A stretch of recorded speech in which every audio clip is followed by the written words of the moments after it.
When inspiration strikes,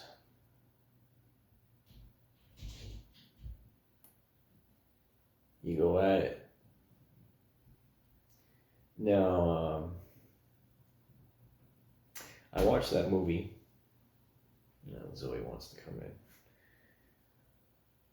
Excuse me.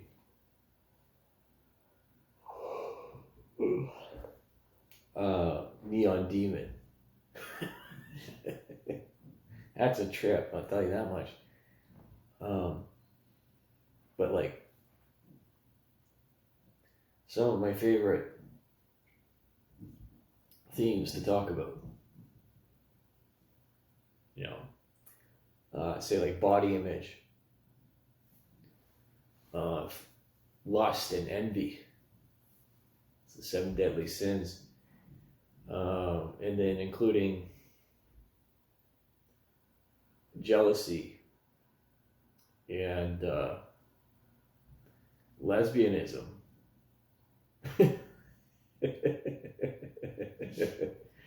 Right? For power.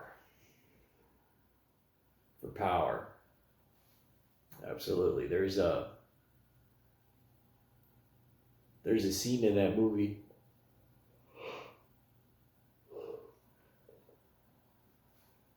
that illustrates the point, and the whole thing is a metaphor, at least parts of it, as any good film is. The plot lines and the preparation of what's in the frame and what's not in the frame is very important as a director or as a cinematographer. And I've always said that, in talking to anybody that has made a film, is that's what I would be. I would be a cinematographer. Dealing with the cameras, setting up the shots. He's second in command to the director, getting all the scenes done. So like on the second unit. Excuse me.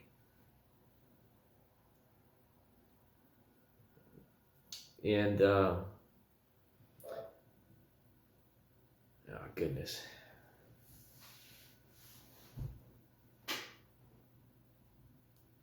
Okay, minus that interruption.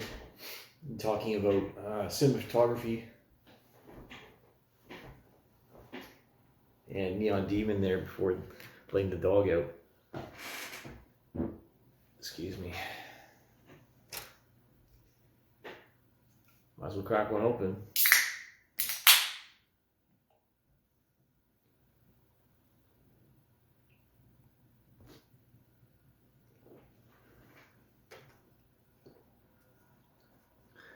Very thankful for that and my friends, the very few that I have.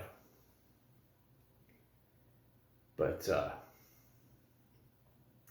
if you want to talk about political lesbianism, or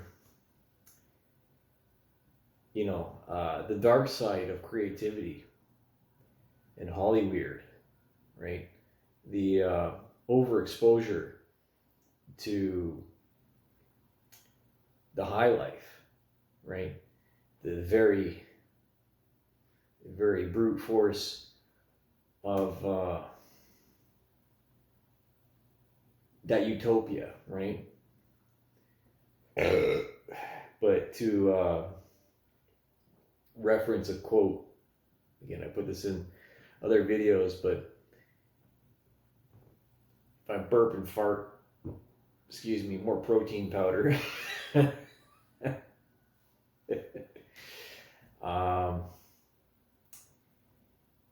The very substance of the machine, right? The muscles of the machine. And I'm thinking about the first season of The Handmaid's Tale, which I've completed. And again, if we're talking about Jewish propaganda, transgenderism, and psychopathic women, right? The perfect combo for degeneracy. Now, I don't have a problem with the rainbow community, excuse me, but I don't like the behavior. I don't like how much of a foothold they have over positions in the art worlds and creativity. How they're somehow held above, as if the sexuality is another form of creativity, an indication of openness. And in the movie, it says, one of the statements,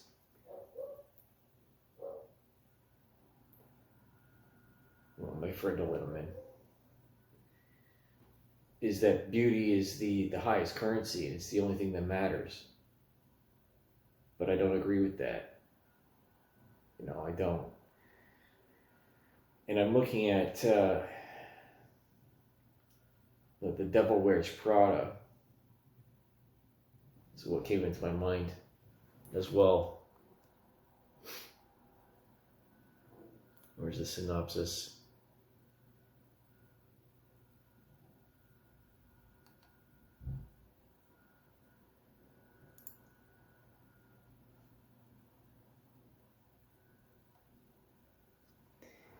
So synopsis, or what's the point of Devil Wears Prada?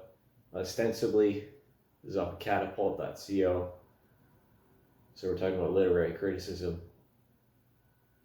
Don't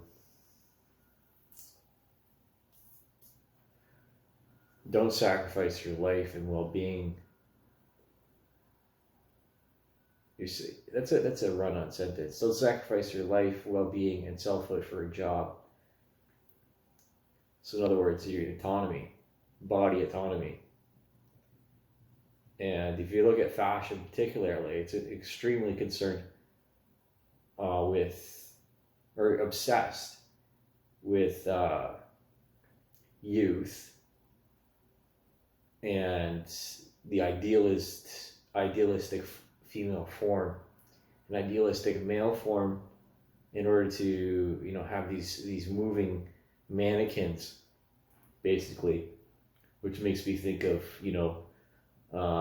RuPaul's drag show and Glee and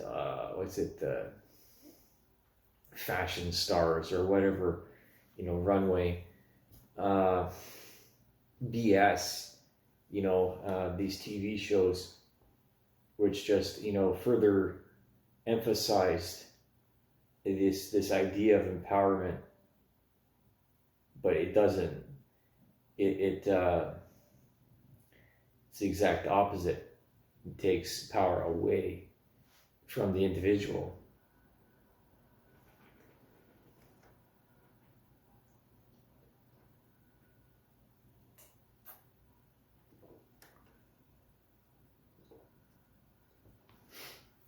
And a lot of these, the gay washing with corporate, with the, again, this is well documented and very much an opinion of many people, is that, you look at all these companies and they put rainbows on their logos and say that they're accepting, or they publish this stuff, say that they're accepting, but they don't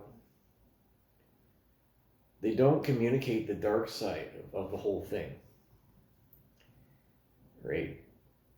And again, too much excess, too much liberty leads to slavery, because as is the psychology, a lot of people don't want to go back down once they get to the top of the mountain. You got to remember that once you're up there, once you climb up to the top, you got to be able to come back down. It's just the way it is. and I gotta resist and tearing two women who were previously in my life. One of them involved, actually both of them, friends, mutual friends, and to my ex-girlfriend, for whom, we're talking about 2012, and 2012 was really the end of my life to gay people. Yeah. And if you want to get further into grooming, it's also around the same point in time that the DSM-4 was changed over to the DSM-5. So a lot of things ended. It was like the end of reason. And then all of a sudden, it kept on getting worse and worse and worse. Because it was never really like that before that point in time. You used to be able to accept someone, and it didn't matter what their sexual orientation was. I could work with them, whatever. I don't have to go back home with them and deal with their issues, and vice versa. So, having previous knowledge, or foreknowledge, a priori knowledge to entering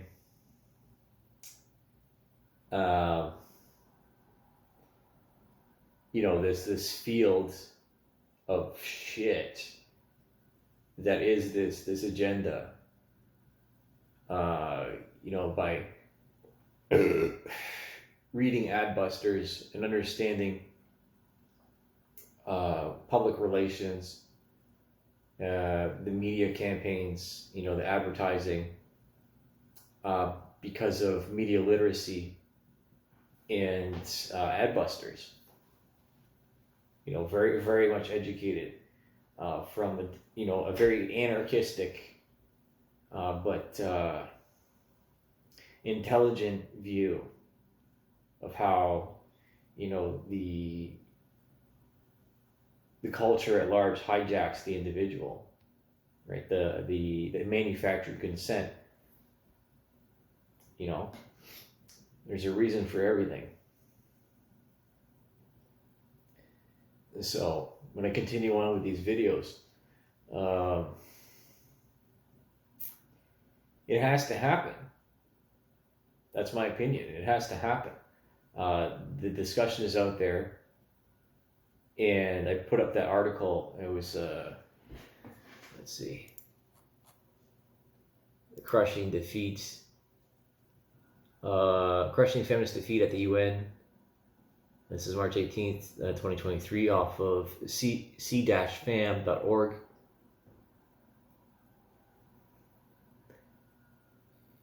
All this stuff seemed to align around 2012, right? And then it just coalesced and became this force of propaganda to demoralize the rest of the population.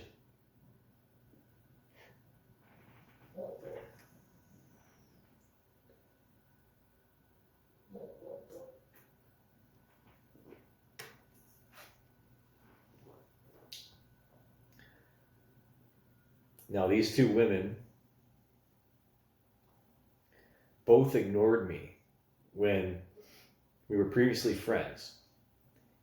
And, obviously by my idealism of friendship is that once I make friends with you, we're friends for life, no matter what. It's a completely different mentality than a lot of people choose and treat, especially generationally, because of the internet. Relationships as disposable, like single-serving friends. But frankly, that's complete bullshit. Relationships are of a higher value than beauty. That's the actuality. You can be the most beautiful person in the world, this idiom, or this piece of wisdom in language and culture. You can be the most intelligent person, you can be the most beautiful person in the world, but if you don't have friends, you're dead in the water.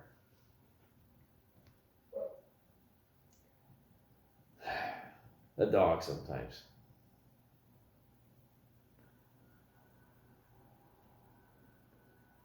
Okay. I have to resist throwing these people under the bus.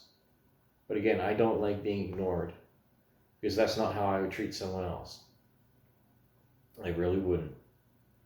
I made a rainbow cake for one, because she wasn't always a lesbian.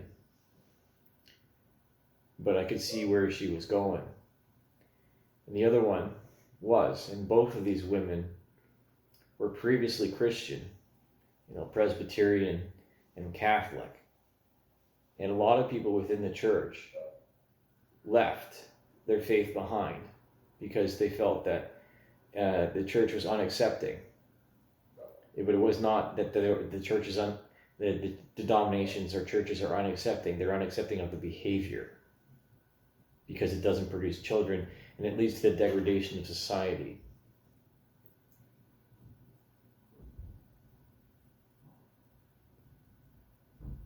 That's the truth of the matter. And I must state that because of their political lesbianism and because of their seeking their education by a local university and this this third wave postmodern intersectional feminism that poisoned their minds and destroyed my ex-girlfriend and turned them all into monsters. Because two of those people involved in this issue that I have with them used to be wonderful people, wonderful women, but they turned into monsters.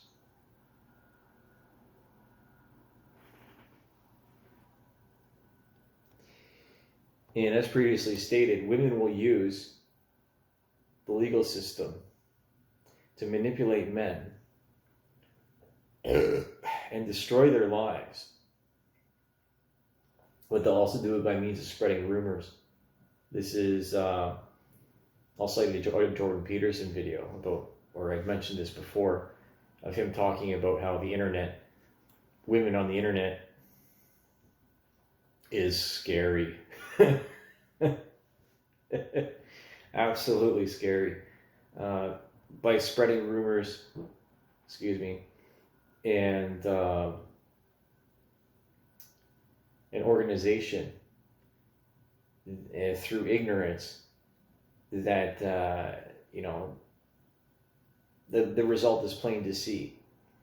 That when you have, what was the term? Is possibly offensive. Fag hags, as was the terminology. And so women that love gay men more than they love straight men. Okay, so if we're going to talk about the fashion industry, right? And body image, when there's doubt, right? Again, my ex-girlfriend who had body image issues from being left out growing up, ostracized for being a bit different, and of being suicidal, then and then having further substance abuse issues through university, and her best friend sharing the house with her, lesbian, self-identified lesbian. A bit of jealousy obviously there, naturally. Someone's getting laid and someone isn't.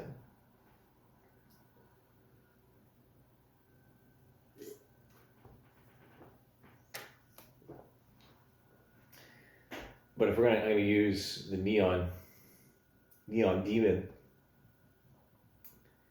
and scenes from from The Handmaid's Tale of how women will tear men down, for no particular reason other than to, assault the manhood and the confidence of the person for personal gain. And, there's things that you can't take back. You can forgive someone for saying them, but you can't take them back. Right? Forget me not. Excuse me.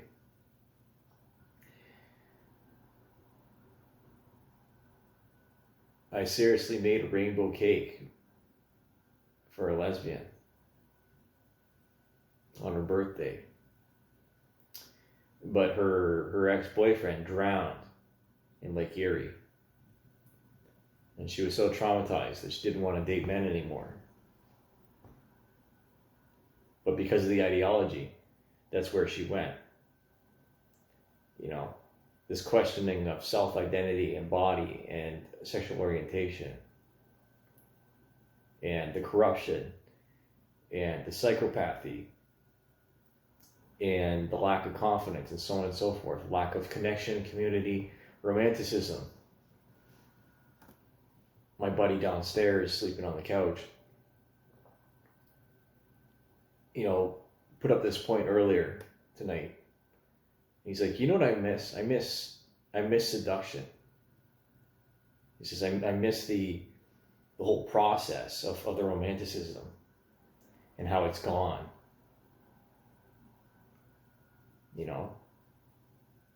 And I said to him, well, thank the Lord, that means you're not dead inside. Because, this sex first instead of relationship first. Again, single serving promiscuity, the behaviors of ourselves that play into the worst parts of humanity, and too much excess that leads to slavery, and slavery to the digital prison on the digital frontier by means of the dating apps and debt slavery. The whole machine is insidious. Excuse me.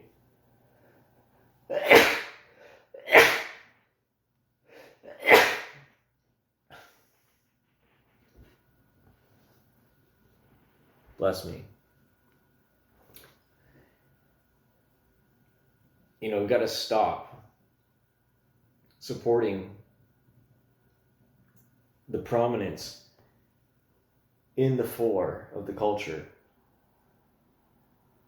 of this gay agenda, right? And this which leads to depopulation.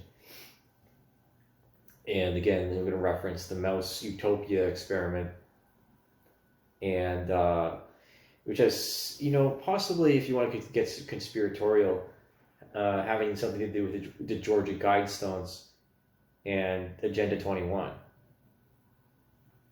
Excuse me. By the UN, right? Because, again, after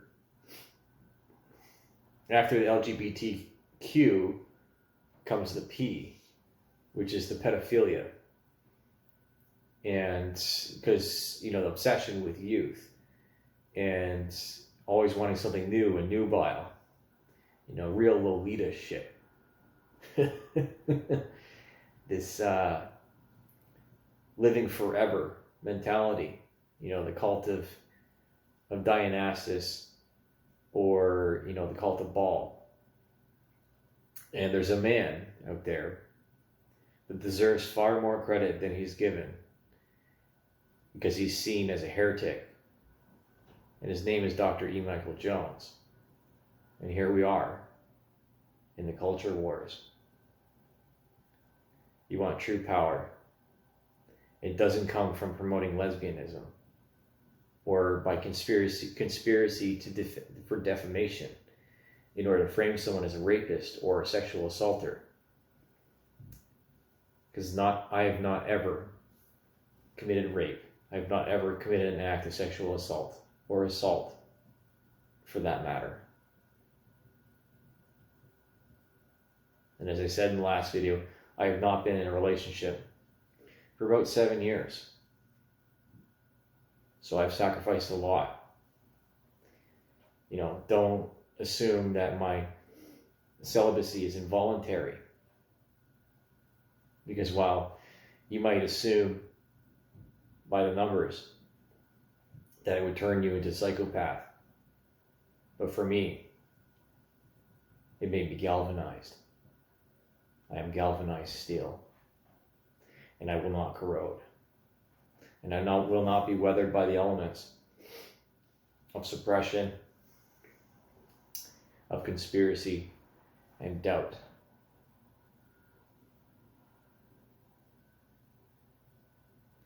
And you can't either. Have yourself a good night, or good morning, or good evening, whenever you watch this video. Because if we don't love women, then nothing changes.